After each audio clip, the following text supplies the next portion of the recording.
Bonjour tout le monde, j'espère que vous allez bien. Alors, dans la vidéo d'aujourd'hui, je voudrais vous parler de ce qui est peut-être la plus grosse erreur que vous puissiez commettre sur votre parcours d'éveil spirituel. Et cette erreur, c'est quoi? Eh bien, si vous vous rappelez de ma vidéo sur l'ombre et la lumière, dans cette vidéo, je vous avais dit que tout l'enjeu de votre parcours d'éveil spirituel, c'était d'apprendre à distinguer l'ombre de la lumière, justement. Et comme c'est tout l'enjeu de votre parcours d'éveil, l'erreur principale que vous pouvez commettre, c'est justement de confondre les deux. Et donc, de choisir l'ombre en croyant faussement choisir la lumière. Et ça va être très facile de confondre, parce que les deux peuvent prendre potentiellement la même forme, comme on avait vu. Donc pour différencier l'ombre de la lumière, il faut être capable de voir au-delà de la forme pour aller voir vraiment au fond des choses. Est-ce que c'est de la lumière ou est-ce que c'est de l'ombre? Ça, c'est une question de fond, et c'est la forme qui va vous induire en erreur. Et en ce qui concerne la forme, il y en a une qui est particulièrement trompeuse. Ce sont les mots. Et oui, parce que on communique avec des mots, et les mots, ça peut être sujet à interprétation. On communiquerait par télépathie, on n'aurait pas ce problème, on serait dans le vrai tout le temps. Sauf que non, c'est avec des mots qu'on communique. Et les mots, c'est l'outil parfait qu'on a inventé et qui nous permet de faire des choses tout en prétendant qu'on fait autre chose. C'est embêtant.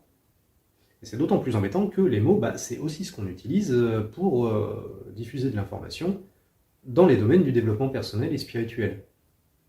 Et donc, ces mots pleins de sagesse qu'on vient chercher, on risque de les interpréter de travers. Dans ma dernière vidéo, d'ailleurs, je vous avais suggéré que tant que vous étiez à un certain niveau de conscience, les concepts qui caractérisent un niveau de conscience supérieur, il y a le risque que vous les compreniez à travers le filtre de votre niveau de conscience actuel et que vous en ayez donc une compréhension qui soit erronée. Il y a le risque qu'un enseignement qui serait lumineux à la base, je ne vous parle même pas du cas où quelqu'un diffuserait des conseils dès le départ. Non. Même un enseignement qui serait lumineux à la base, il y a le risque qu'il soit détourné de son intention originelle et que ça vous fasse choisir l'ombre. C'est de ce cas particulier dont je veux vous parler aujourd'hui. Parce que c'est une erreur très courante. Je crois qu'on l'a quasiment tous faite, cette erreur sur notre parcours. On l'a tous faite à cause de l'ego, comme toujours. Mais c'est paradoxal, parce qu'on vient chercher des informations pour pouvoir changer, pour évoluer, pour nous transformer. Et sauf que l'ego, lui, il veut pas évoluer, justement. Il veut pas changer, lui, il veut résister au changement. Et dans sa stratégie de survie, l'ego, il manipule insidieusement les informations qu'on reçoit pour les mettre à son service à lui, et s'assurer que ça alimente notre déni plutôt que ça nous permette d'en sortir. Voilà. Et quand j'ai dit ça, en fait, j'ai dit tout ce que j'avais à dire pour vous expliquer le mécanisme. Le plus gros piège dans lequel vous pouvez tomber sur votre parcours d'éveil, ça y est, vous le connaissez. Mais pour que ce soit plus concret, je voudrais quand même voir avec vous quelques exemples qui illustrent la façon dont ce piège peut se mettre en place. Alors je vais commencer avec un exemple imaginaire, mais auquel j'ai souvent pensé en ce qui concerne ce piège et qui, je trouve, est une métaphore mais qui l'illustre à la perfection. Il est un peu extrême, mais il en sera d'autant plus parlant. Je ne sais pas si vous avez déjà vu le film Idiocratie. Alors pour ceux qui ne le connaissent pas, c'est un film dans lequel deux personnages sont cryogénisés et se réveillent 500 ans plus tard, à une époque où le quotient intellectuel général de l'humanité a grandement diminué, ce qui fait que ces deux individus, qui avaient été sélectionnés parce qu'ils étaient relativement moyens au départ, se retrouvent à être de véritables génies dans un monde peuplé d'idiots. Mais des vrais idiots. Alors, si vous n'avez pas vu le film, pour visualiser un peu le genre de dégénéré qu'on y voit, n'hésitez pas à chercher un extrait sur YouTube. Vous allez voir en 30 secondes, mais c'est très parlant. Et donc, une fois que vous voyez un peu le niveau des personnages de ce film, imaginez qu'on prenne un des idiots qu'on nous met en scène, n'importe lequel à la rigueur, ça c'est pas gênant, et imaginez qu'on mette un tel personnage à côté d'un grand sage, quel qu'il soit. Et imaginez qu'ensemble, ils aient une grande discussion sur la vie, tous les deux. Le grand sage en question, qu'est-ce qu'il pourrait dire sur la vie? J'en sais rien, mais j'imagine qu'il pourrait dire des choses du genre que dans l'existence, il ne faut pas forcer les choses, hein, qu'il faut savoir vivre en suivant le courant de l'existence.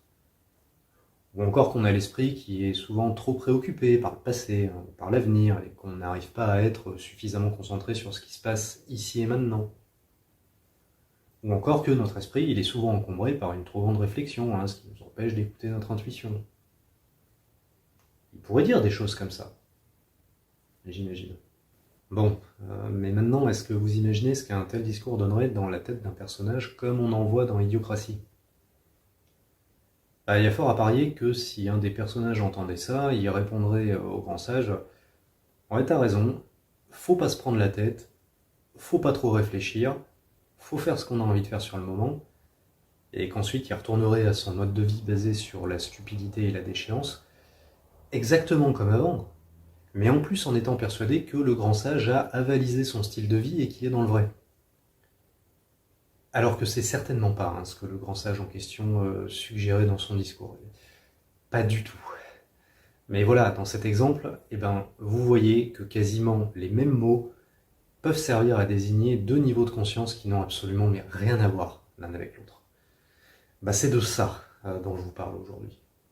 Et donc ça, c'était l'exemple fictif qui force le trait à l'extrême, mais qui illustre assez bien la façon dont des discours formulés pour décrire un niveau de conscience plus haut peuvent être mal interprétés pour justifier un niveau de conscience plus bas. Et ça, sur un parcours d'éveil, ça arrive extrêmement souvent. Tous les jours, il y a des milliers de gens qui tombent dans ce piège. Et d'ailleurs, là, je vais partager avec vous désormais quelques exemples réels, cette fois-ci, dont j'ai vraiment été témoin, qui relèvent un peu de mon interprétation, certes, mais dont je suis sûr que c'était le cas chez certaines personnes, et qui vont nous permettre de voir comment ce piège il peut se mettre en place concrètement. Alors le premier exemple qui me vient, c'est l'exemple du détachement dans le cas particulier des relations amoureuses. Je prends souvent un exemple en ce moment, mais donc être dans le détachement, dans le cadre de nos relations amoureuses, vous savez, on nous dit que ça supposerait d'aimer nos partenaires tout en les laissant être libres d'être eux-mêmes, libres de faire les choix qui sont les leurs. De les aimer sans être dépendant d'eux, et même d'être en capacité de les laisser partir, si nécessaire. Et quelque part, il y a deux solutions pour être dans un tel positionnement vis-à-vis de nos partenaires amoureux. La première solution, c'est d'éprouver une forme d'amour très haute, et la deuxième, c'est à l'inverse, d'éprouver une forme d'amour très basse, de ne pas éprouver d'amour du tout, en fait. Oui, parce que les gens qu'on n'aime pas, c'est très facile de les laisser être eux-mêmes. C'est les gens qui nous importent qu'on va être tenté de contrôler. Et d'ailleurs, vous remarquerez que la plupart des gens qui vous ont empêché d'être vous-même, qui vous ont contraint dans votre vie, c'était des gens qui prétendaient vous aimer. Ceux qui en avaient rien à faire de vous et qui vous ont jamais regardé, ils vous ont laissé tranquille, ils vous ont pas empêché d'être vous-même. Et dans le cadre spécifique des relations amoureuses, il existe beaucoup de relations justement dans lesquelles les deux partenaires n'éprouvent pas d'amour l'un envers l'autre. Ils se sont juste mis d'accord pour raconter qu'il y a de l'amour entre eux, mais en fait, objectivement, il n'y en a pas vraiment. Et ça, c'est courant, il y a beaucoup de relations comme ça, mais en fait, ils ont peut-être même pas la possibilité de se rendre compte, parce que si ces partenaires-là sont fermés à l'amour, s'ils n'ont pas de point de comparaison, parce qu'ils n'ont jamais éprouvé plus de sentiments que ça dans une autre relation, et qu'ils n'ont jamais rien connu d'autre, dans leur référentiel à eux, ils pensent vraiment que l'amour, c'est ça. Et pourquoi est-ce que certaines personnes sont fermées à l'amour? Pour se protéger. Pour se protéger de la souffrance qui résulterait du fait de perdre cet amour. Et une telle protection, c'est corrélé en quelque sorte à, j'ai envie de dire, une peur de l'engagement. Alors c'est vrai que quand on parle d'une personne qui a peur de l'engagement, spontanément, on pense plutôt à quelqu'un qui enchaînerait les relations d'un soir, mais qui ne se mettrait jamais vraiment en couple avec personne. Ça existe, mais c'est pas la seule forme que la peur de l'engagement peut prendre. Non, vous avez des gens qui peuvent avoir peur de l'engagement, mais en fait qui vont quand même s'engager dans les faits. Simplement, ils vont s'engager avec un partenaire pour qui ils n'éprouvent rien. De cette façon, ils sont protégés, parce que comme il n'y a pas d'enjeu sentimental dans la relation, même si la relation venait à échouer, ce ne sera pas souffrant pour eux. Sauf que là, par contre, c'est plus difficile à identifier, parce que même s'ils ont peur de l'engagement, Ces gens-là, en fait, ils vont se mettre en couple pendant des années, ils vont acheter une maison avec leur partenaire, ils vont se marier avec eux et faire des enfants même avec eux des fois, enfin bref, ils vont s'engager. Sur le papier, j'ai envie de dire. Mais au niveau du cœur, non. Et vous avez beaucoup de couples hein, dans lesquels ça se passe comme ça. Alors en ce qui me concerne, il me semble pas que ce soit comme ça. Moi j'ai toujours eu des émotions extrêmes, hein, historiquement. Donc j'avais la problématique inverse, en quelque sorte. Dès l'adolescence, je me souviens, mais mes aventures amoureuses, ça prenait une dimension tragique à chaque fois. C'était toujours un carnage de mon côté. Et ben déjà à l'époque, en fait, je regardais les couples autour de moi et je me disais, mais c'est bizarre. Il y a des couples, ils sont ensemble, hein, alors depuis 2 ans, 3 ans, et puis ils se séparent, et pour eux, c'est pas la fin du monde. Ils vont bien, ils pleurent quasiment pas. En moins de 2 semaines, ils en sont déjà remis. Ils ont même l'air de rester parfaitement rationnels par rapport à cette situation. C'est pas incroyable ça? Ils perdent pas leurs repères. Ils conservent une parfaite maîtrise d'eux-mêmes. Leur rupture, en fait, ça a plus l'air d'une formalité administrative que d'un événement tragique. Comment ils font? C'est quoi leur secret? Comment ils font pour gérer aussi bien leurs émotions? Ça m'intriguait, hein, déjà, à l'époque. Et avec le temps, je me suis rendu compte que s'ils avaient autant de dessus sur leurs émotions, pour certains c'était parce qu'ils étaient plus solides que moi émotionnellement, mais en fait pour la très grande majorité c'était parce qu'ils avaient aucune émotion à gérer dans un premier temps. C'était tellement un autre monde pour moi, ça a été une révolution hein, quand je me suis rendu compte de ça. Mais ça existe, hein, et c'est très courant. Pour garder une telle maîtrise, hein, une telle rationalité et une telle lucidité dans vos relations amoureuses, il ne faut pas être piloté par la peur. Et pour pas avoir peur de souffrir, en gros, il y a 2 solutions. Soit être véritablement dans le détachement, parce que le vrai détachement vous permet de faire pleinement l'expérience de l'amour en toute sécurité, soit ne pas tomber amoureux du tout dans un premier temps. Alors il va sans dire que cette deuxième stratégie est bien plus facile d'accès pour beaucoup de gens, et donc vous avez des gens hein, qui entament leur parcours d'éveil en étant concernés par cette stratégie de défense. Sur leur parcours, ça va donc être nécessaire qu'ils dépassent cette peur de souffrir pour s'ouvrir à l'amour véritable. Amour face auquel ils auront peut-être plus la maîtrise à laquelle ils étaient habitués jusque-là. Mais bon, pour qu'ils puissent faire ça, encore faut-il qu'ils identifient ce mécanisme dans un premier temps. Or, quand ils entendent que lorsqu'on est dans le détachement, on est en capacité de laisser son partenaire être libre, hein, on est capable de ne pas s'effondrer lorsqu'il doit nous quitter, etc., ça peut être très facile hein, de confondre et de se dire tiens, ça je sais déjà faire. Et donc dans ce cas de figure, vous voyez que les mots qui définissent le détachement peuvent être détournés pour en fait alimenter un déni vis-à-vis d'une peur de l'engagement par exemple. Alors que c'est pas du tout le même niveau de conscience que ça désigne. La différence principale hein, étant que dans le niveau de conscience qui caractérise le détachement, il y a de l'amour, alors qu'avec la peur de l'engagement, il n'y en a pas. Donc voilà, ça c'est un exemple concret de la façon dont on peut associer un discours à une réalité qui en fait n'est pas du tout la réalité que ce discours désignait à l'origine. C'est un exemple d'amalgame qui peut être fait, et des exemples en fait il y en a plein, parce qu'en fait c'est comme si une même forme pouvait toujours être atteinte en apparence par 2 niveaux de conscience qui sont radicalement opposés au niveau du fond. Il y a un autre exemple dont j'ai pu être témoin, notamment dans le cas particulier de la flamme jumelle. Alors, je ne suis pas spécialiste de la flamme jumelle, comme j'ai déjà pu vous le dire, mais juste pour résumer brièvement les grandes lignes, la flamme jumelle c'est quoi? La flamme jumelle c'est un lien d'âme dans lequel 2 partenaires sont chacun l'incarnation des 2 moitiés d'une même âme au départ. C'est-à-dire que vous avez une âme qui se scinde en 2 au moment de l'incarnation, pour s'incarner dans 2 individus différents. Et donc, dans la quasi-totalité des cas, ces 2 partenaires, après une première tentative de relation, ils vont connaître une séparation qui est vécue de façon asymétrique. Parce que dans ce couple de flammes jumelles, vous avez 2 profils. Vous avez une âme qui est dite fuyante, et qui donc est à l'origine de la séparation et qui ne veut pas poursuivre la relation pour diverses raisons, hein, notamment parce qu'elle n'a pas conscience du lien qu'elle a avec son autre. Et vous avez une âme qui, elle, est dite éveillée. Éveillée à quoi? Éveillée au lien. Et parce qu'elle a conscience du lien, cette âme éveillée, elle, au contraire, elle va plutôt avoir tendance à poursuivre la relation à tout prix, quitte à tomber dans l'amour sacrificiel.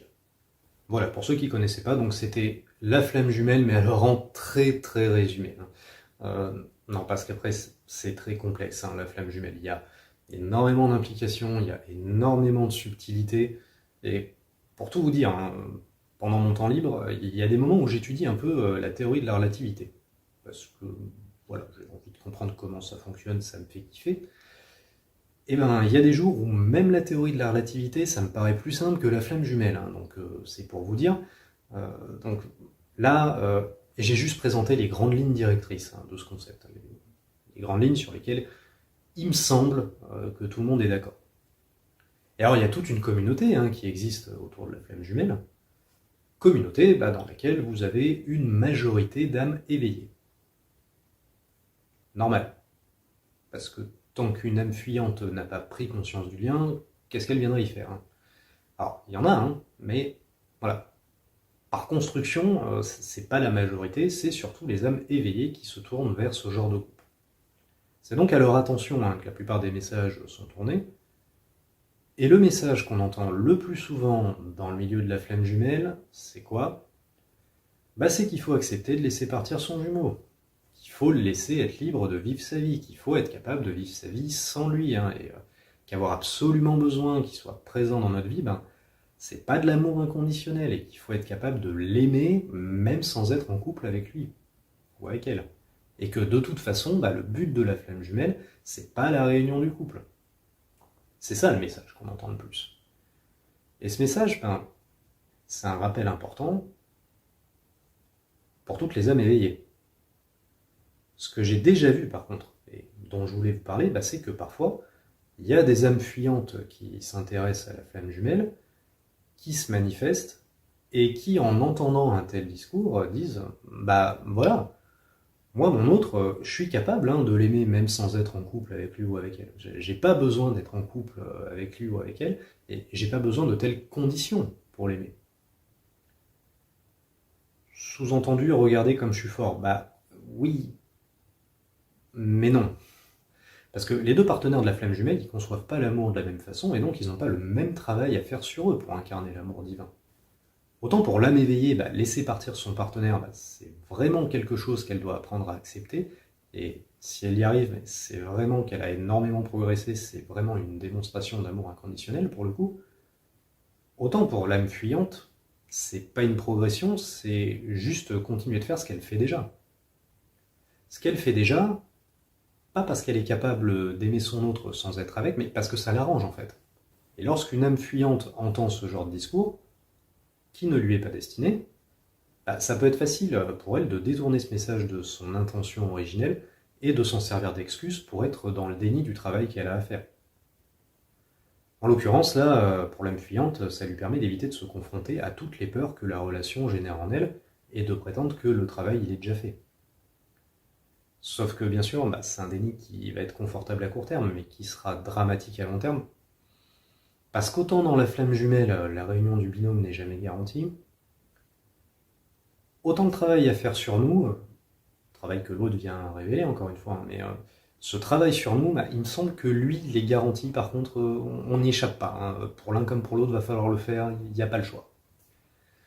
Et donc voilà, en tout cas, c'est un exemple réel dont j'ai déjà été témoin. Alors, bien sûr, quand je dis ça, c'est pas une critique contre les âmes fuyantes, vous l'avez bien compris, parce que on peut trouver des exemples qui marchent dans l'autre sens aussi.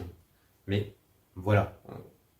Comme la flamme jumelle, par construction, elle est composée d'individus qui, au départ, sont complètement différents, et qui donc, pour évoluer, ont besoin de recevoir des conseils diamétralement opposés, j'imagine, ce piège-là, là encore, il existe et c'est facile de tomber dedans.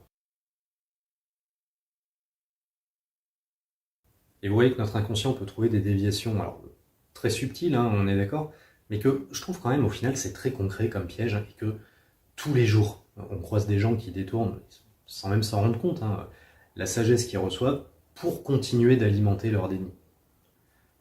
Vous savez, on nous dit par exemple que lorsqu'on ascensionne, on devrait être capable d'être bien malgré les épreuves qu'on traverse, hein, ou encore malgré le fait qu'on vive dans un monde relativement cruel et imparfait. Et vous avez des gens qui peuvent détourner cette information, hein, pour se dire que s'ils sont rarement affectés par les événements, hein, ou par ce qui arrive aux autres, c'est parce qu'ils sont élevés spirituellement, alors qu'en fait la vérité c'est qu'ils sont complètement éteints et qu'ils ne ressentent plus rien. Et ils prennent leur manque d'empathie comme un signe d'élévation spirituelle, alors que, bien évidemment, ça n'a rien à voir. Et, je sais pas. C'est peut-être pour ça que, parmi les gens qui nous entourent, parfois, on peut avoir l'impression de recevoir des conseils sur l'ouverture du cœur de la part de gens qui semblent ne plus avoir de cœur, justement. Non, je sais pas, ça vous parle ou pas? Moi, j'ai l'impression qu'il y en a plein des gens comme ça. Autre exemple, hein, on nous dit aussi constamment qu'il faut être dans le moment présent. Et en fait, vous avez plein de gens, hein, qui d'eux-mêmes affirment que c'est déjà comme ça qu'ils vivent leur vie, qu'ils vivent déjà leur quotidien dans l'instant présent. Alors qu'en fait, si vous regardez les choses en face, non, ils ne sont pas dans l'instant présent, ils sont juste dans l'évitement, hein, ils sont juste en train de fuir et de fermer les yeux sur ce qui se passe réellement dans leur vie.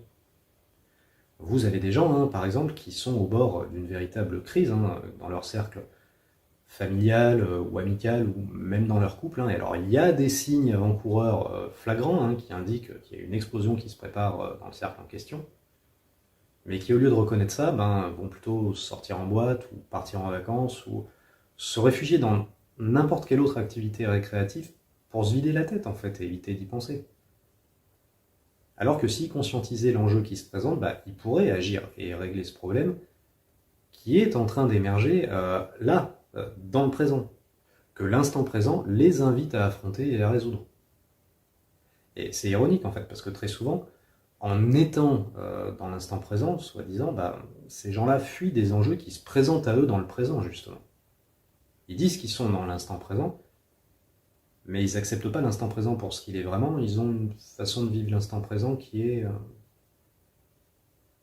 très sélective, hein, c'est le moins qu'on puisse dire.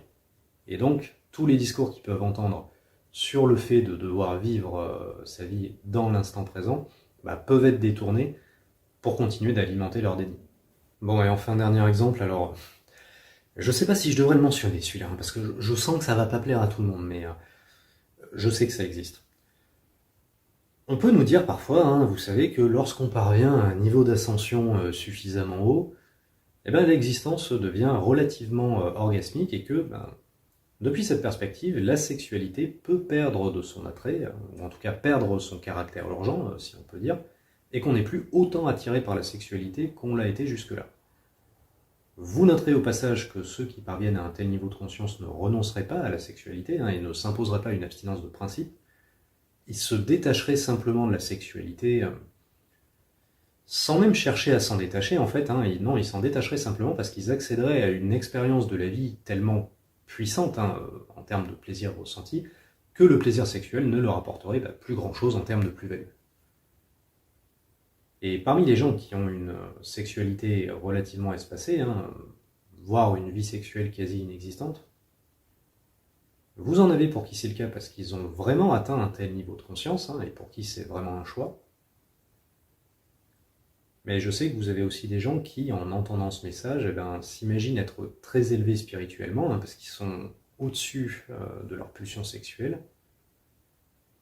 mais qui en fait détournent cette information pour éviter de conscientiser et d'affronter leur propre impuissance ou leur propre frigidité.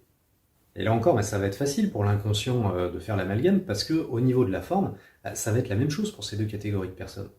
C'est-à-dire que dans les apparences, les deux vont avoir une sexualité très espacée. Alors, par contre, au niveau du fond, c'est pas du tout la même réalité intérieure.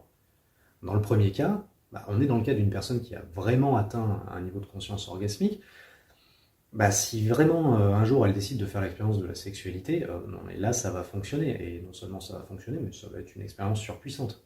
Parce que cette personne, elle est parfaitement à l'aise avec sa sexualité, que ce soit physiquement, psychologiquement ou spirituellement.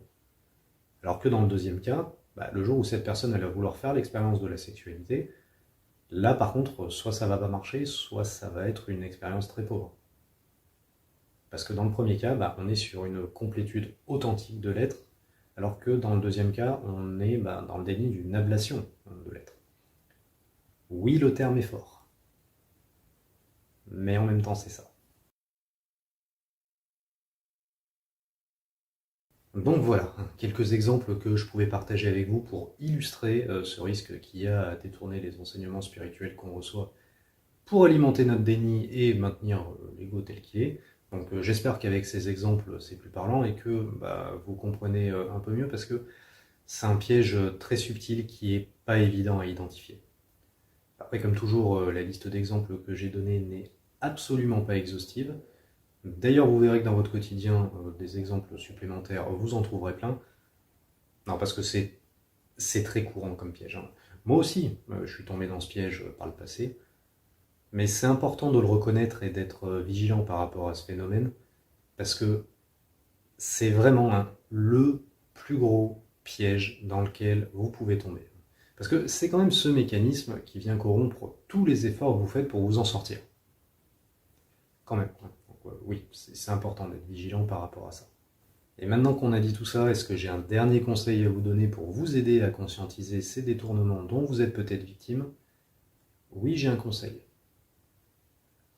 Prenez un coaching. Voilà. J'aime pas dire ça. Je trouve ça pas naturel en fait. J'ai toujours l'impression quand je dis ça, vous savez, de plus être dans la diffusion d'informations et de tomber dans un discours commercial classique. Je suis jamais à l'aise quand il faut le faire. Parce que j'ai vraiment envie que ça vienne de vous, hein. Je veux que si vous prenez rendez-vous, ce soit vraiment parce que ça résonne en vous, hein. C'est hyper important.